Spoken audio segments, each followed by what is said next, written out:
Now it's time for another review. This time we have a BMW on the channel, our first BMW on of the channel. It's a 330i model with xDrive and automatic gearbox as the configuration of the car. As I said, we have our first BMW on the channel. It's the 3 Series, actually the 330i, the configuration of the car, with the Steptronic automatic gearbox and the all-wheel drive, the xDrive powertrain. It's got a 2-liter engine, petrol engine, with 258 horsepower and somewhere around 400 Newton meters of torque. In terms of acceleration, you can get from 0 to 100 kilometers per hour in about 5.5 seconds, and the top speed is limited to 250 kilometers per hour. In terms of consumptions, although it's only a 2-liter with 4 cylinders, it's a petrol engine. It's quite a heavy car, being xDrive, being an automatic. It tips the scale to about 1.6 tons. So the consumptions are accordingly. You can see values as low as 6 liters, maybe even 7 on national roads, obeying the speed limit, obviously. On the highway, most likely you can see 8, maybe 9 liters per 100 kilometers, and inside the city you surely will go up to 10-11 liters, or maybe even higher here in Bucharest. Most likely something like 12 or 13 liters per 100 kilometers. What's different about this model compared with some other that you may encounter on the street are the fins from the front bumper, and that's because this model came from America, from the United States of America. In terms of luggage space, it's the usual sedan, medium-sized sedan, so you have enough space for everyday use. As you can see, our carry-on luggage is right here. You can place it on the other side if you don't have the radiator like we do today, but yeah, if you place it on the side, I think you can squeeze something like 6 carry-on luggages in here. And you also have some pockets on either side, a 12-volt outlet, and some hooks for your shopping, but that's pretty much it.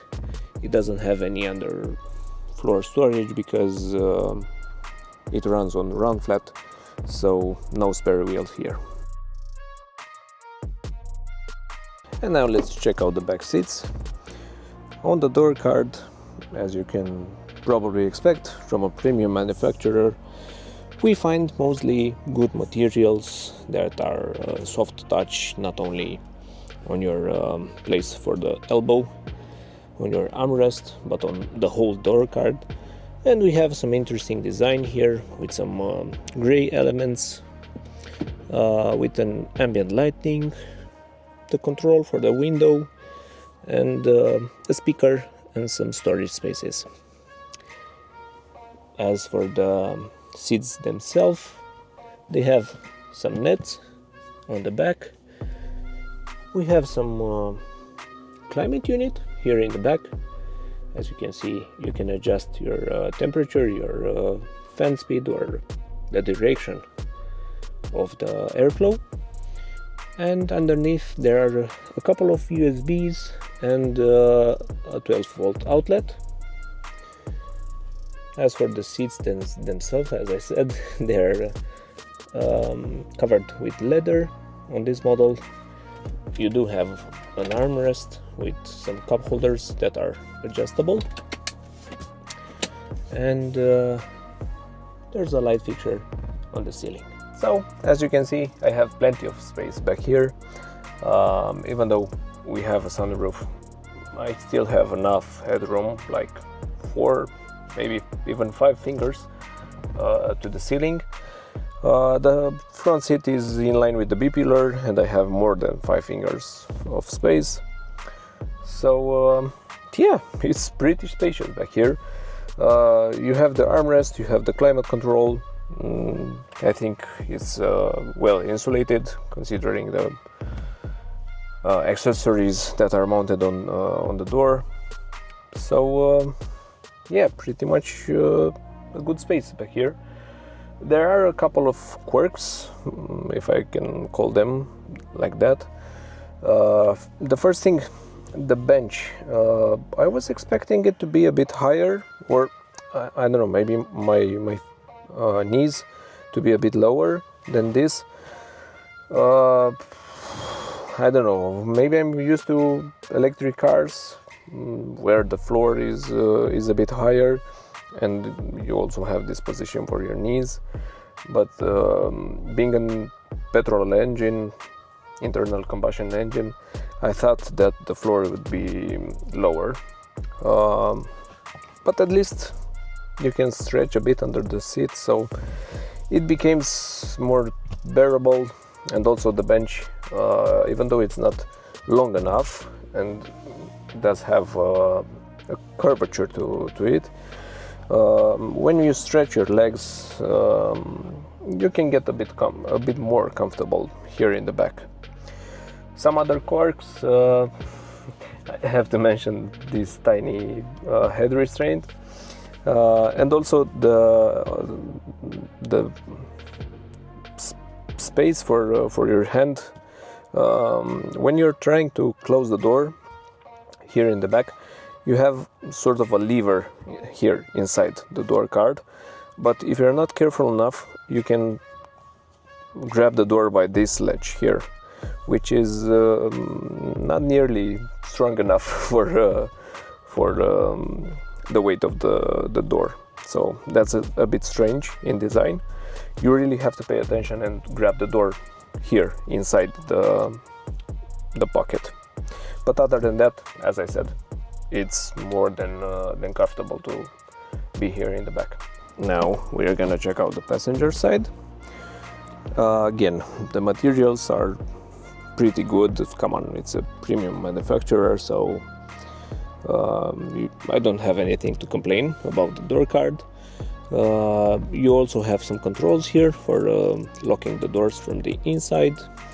The same design here with this ledge, but other than that, it's alright.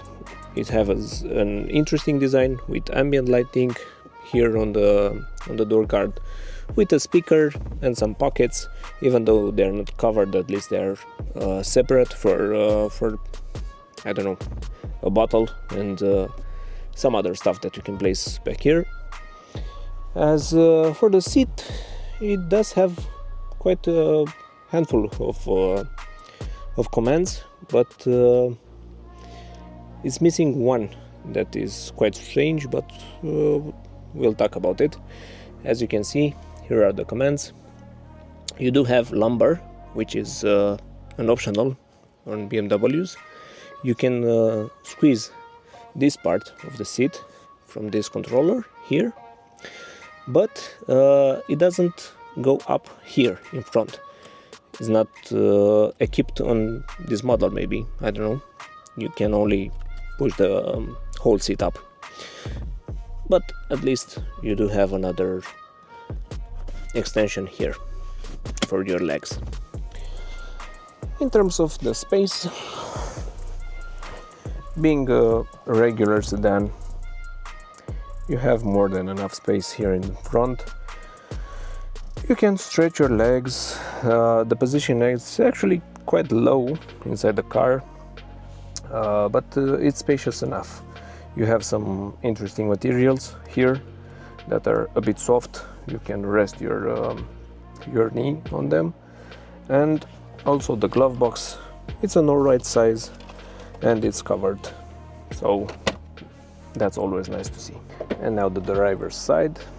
Obviously we have some buttons here for the electric windows, for the outside mirrors, and on this model it seems that we have also memory function on the seat. The possibility of opening the trunk. The seat itself, it's identical with the one from the passenger side, and you do have some light controls on the left side of the steering wheel, and another cubby which is also covered. Again, that's nice. As for the space itself, like on the passenger side, it's more than enough. I mean, you do have quite a sporty position, quite low. Let me start the engine.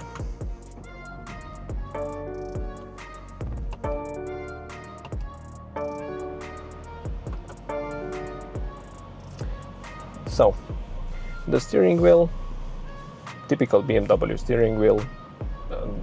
Actually, it's not that thick like other BMWs, but other than that, it's more than enough. You do have some pedals from the gearbox, which are actually quite interesting. They're big enough. You can reach them easily. Being a 2019 to 2020 model, we do have physical buttons here on the steering wheel, which are always nice to see compared to those capacitive controls that maybe you'll find on newer models. We have the cruise control area on the left side, and on the right side you can control the media. The steering heater is over here in the center, and behind the steering wheel we have regular stocks with the possibility of changing the board computer from here, and the wipers from the one on the right side. The gauge cluster is digital. It mimics like half of gauges, something like that. You can also see the odometer of the car, almost 55,000 kilometers. Other than that, here in the interior we have a mirror that is sort of without frame. I don't know, it does have a small bezel, but it's dimmable, so that's alright. We have an interesting light fixture. That's nice, yeah. The controls for the sunroof and the SOS button. Going back to the center console, which is a bit tilted towards the driver, as in BMW fashion. Firstly, you'll see the xDrive display that's on top of the center console. Then you have the commands for the hazard lights, for the assistance systems, and a small display for your climate unit. Because on this model we still have physical buttons for the climate unit, which is again nice to see. Underneath we have some physical controls for the infotainment area, and then under a flap you can see a couple of cup holders there that are adjustable.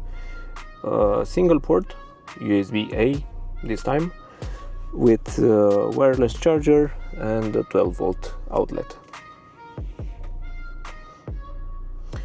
I enjoy the light in there, it's nice.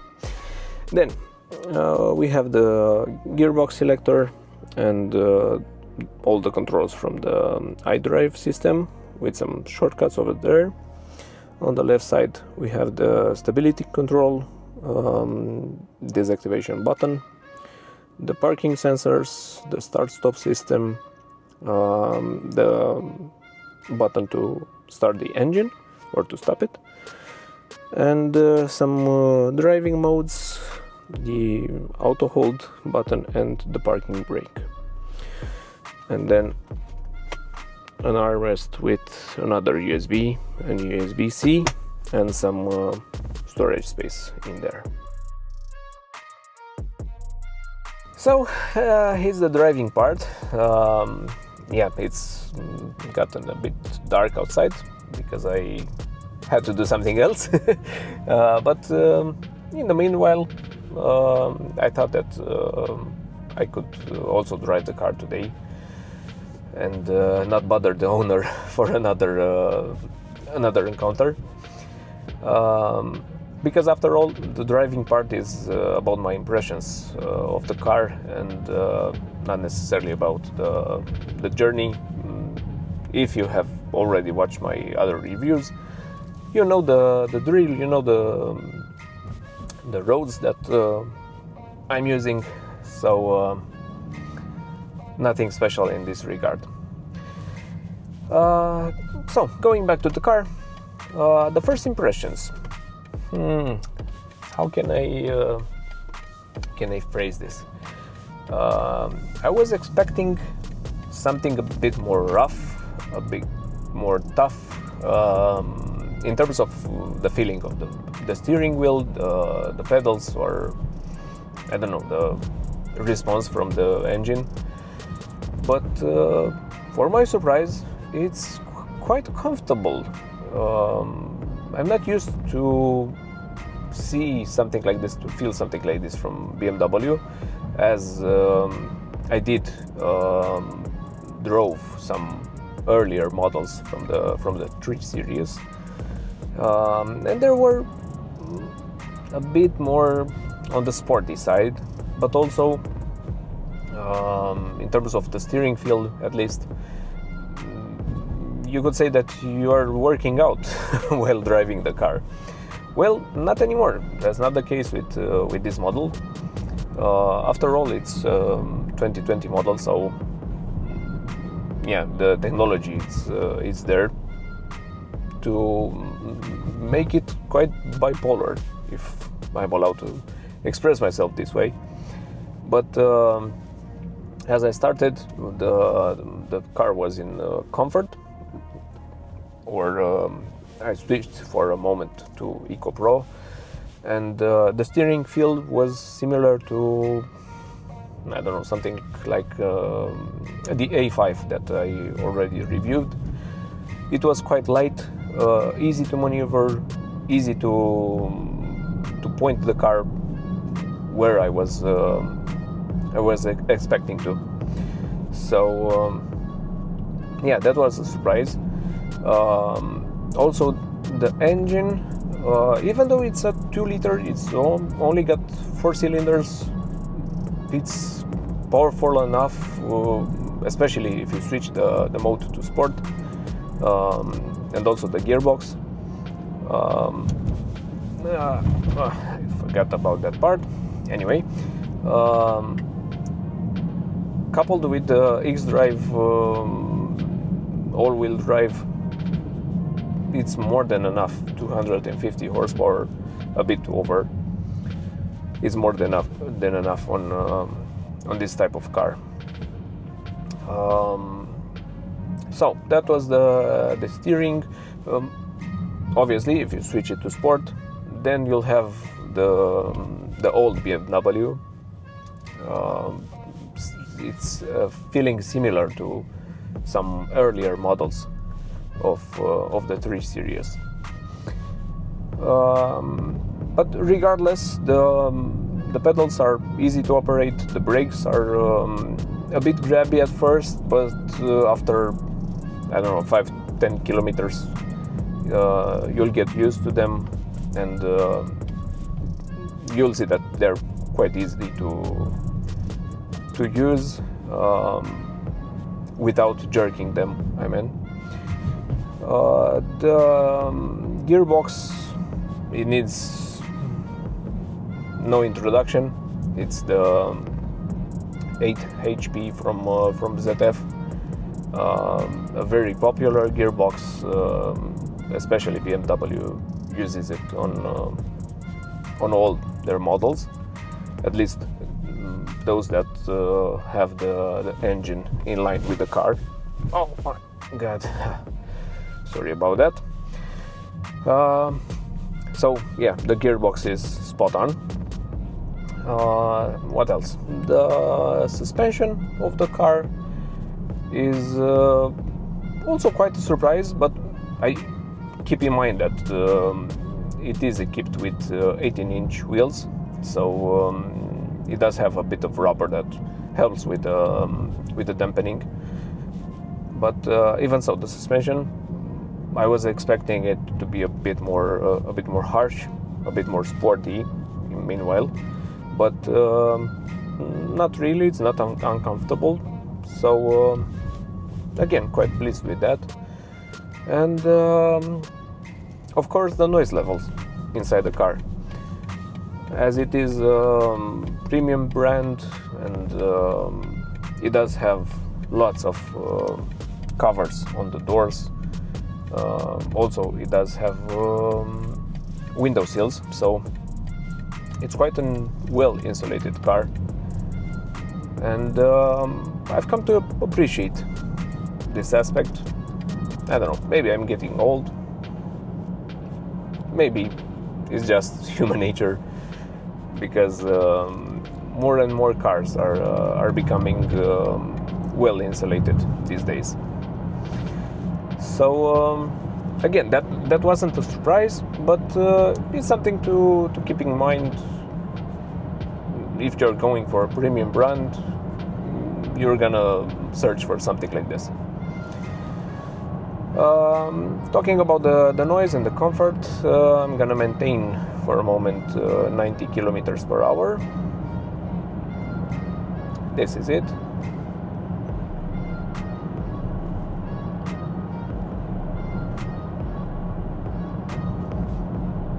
I'm not sure if the mic picks up the noise. It's mostly from the tires,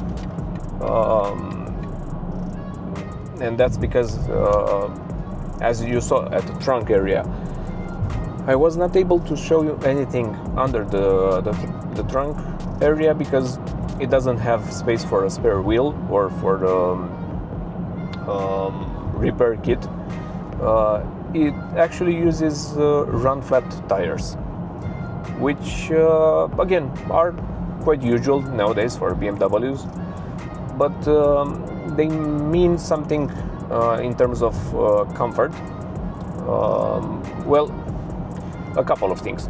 On one hand, you can say that you have some peace of mind, because even if you encounter something like a nail or I don't know, something that can get you a puncture, you can continue driving for a certain amount of time, because the walls of the tires are a bit tougher. I don't know, they have some extra layers compared to regular tires, and then they can sustain the weight of the car even if you get a puncture. On the other hand, in terms of the lack of comfort, the run flat tires are a bit more noisier, and they're not dampening the road surface as well as regular tires. In this regard, back there when I was doing 90, I felt mostly the noise coming from the tires. Not a lot of wind noise, and really not the noise from the engine. And I say that because if you're driving at city speeds, you can feel some noise coming from the engine. But keep in mind, I'm doing reviews without music, so the infotainment system is off, so I can appreciate all the noises that are that are inside the cabin. If you're gonna drive the car normally, you're not gonna have a problem with this. Now I'm gonna keep the speed to around 110 as is now.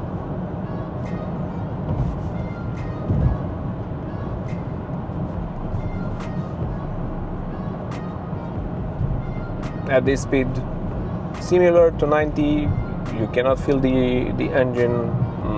It starts to get a bit noisy from the wing mirrors, but mostly is the tire noise. And now let's see at 130.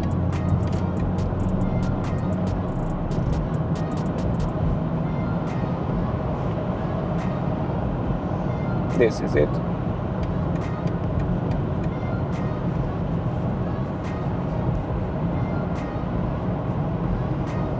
So at the legal top speed here in Romania, you can feel a bit of wind noise, especially again from the wing mirrors, and mostly some tire noise. But other than that, I mean, again, it's a premium manufacturer. It's easily quite enough to handle a medium or a long trip without any issues. We'll see in a moment when we exit the highway how it's coping with some rough tarmac, doing the usual 50 to 60 kilometers per hour on that stretch of road. But to conclude, for the most part, the suspension is easily comfortable enough, and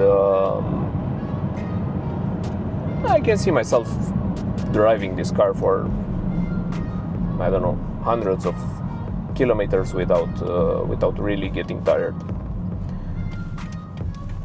Now we're gonna encounter the rough patch.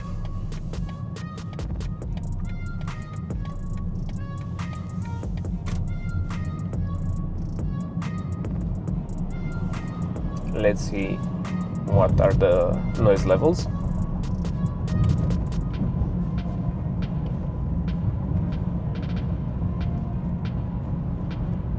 Surprisingly enough, it's quite comfortable. Actually, a bit more comfortable than I was expecting. You don't hear the suspension working. You don't really feel the tires, even though the surface is quite bad.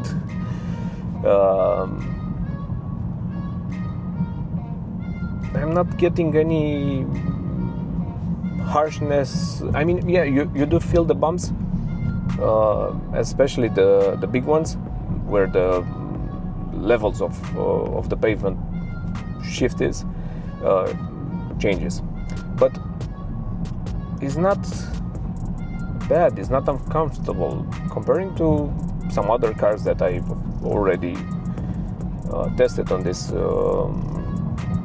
stretch of road. It's actually quite comfortable. One of the better ones, actually. So yeah, I'm impressed. Especially as it was supposed to be a sporty brand and a producer that sometimes trades off comfort for driving feel. But as I already said, being a new generation, the technology helps them to reach a compromise that's easily acceptable for lots of people. Okay, so we're gonna go back to the city now, and we're gonna do a sprint. Okay, I forgot about that one again. Anyway, we're gonna do the sprint to 130 kilometers per hour, and afterwards I'm gonna talk about the maintenance of the car, because guess what? Once again, the owner got lucky with this car, as it doesn't have any problems. It didn't encounter any problems until now, and he's got the car from 2020, and it's done about 55,000 kilometers with it until now. So luckily for him, unfortunate for us, because we don't have a topic. Anyway, let's now see the sprint in sport mode.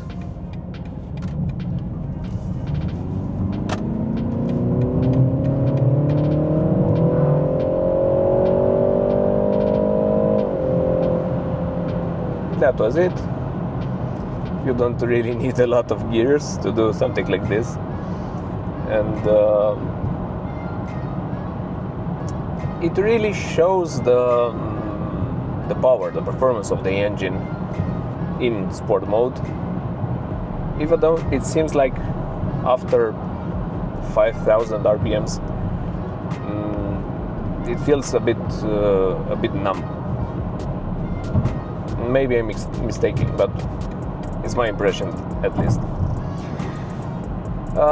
Yeah, I was talking about the maintenance. So we have a petrol engine, 4-cylinder, nothing special in terms of oil changes or the petrol that you're gonna put inside it.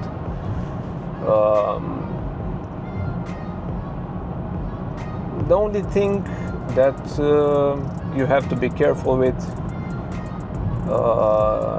I think, is the oil, because, well, it's not gonna be so expensive to change it, but I hope that you do it regularly. After all, it is a turbo engine with a turbocharger, so maybe at around 10 to 12,000 kilometers it can benefit from an oil change with all the other filters, especially if you're using the car inside the city. Other than that, not much else to say. Some spark plugs at around 50 to 60,000 kilometers, and that's pretty much it. It doesn't have all the necessities of a diesel engine, so yeah, that means that the cost of ownership is gonna be quite low. On this model, at least, I do have to mention something. It does have, as I said, the automatic gearbox, and even though it's not a double clutch, so you don't have to be a saint with the maintenance at every 50 to 60,000 kilometers, it does also need some maintenance. It does need an oil change, again, especially if you're driving it inside the city. It's gonna get hot, it's gonna get well, not damaged, but it's gonna lose its properties, the oil, and if you're not gonna do it at 50 to 60,000 kilometers, at least at around 90 to 100,000 kilometers, you can do an oil change. It's gonna be a lot cheaper to do maintenance than to repair the gearbox in case that it's gonna fail on you. But again, other than that, in terms of maintenance, not much to say. It doesn't have the weight of some other models like the 5 Series or even the 7 Series to be over 2 tons. It tips the scale at around 1.5, something like 1.6 tons, something like that. So in terms of the suspension, the tires or the brakes, it's just gonna be regular maintenance. So the overall cost of ownership, even though it's a premium car, it's not gonna be so expensive that, I don't know, might scare you from buying the car.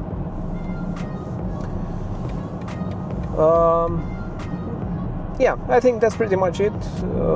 Those are my overall impressions. I enjoyed reviewing the car. It was quite a surprise in terms of the comfort level, and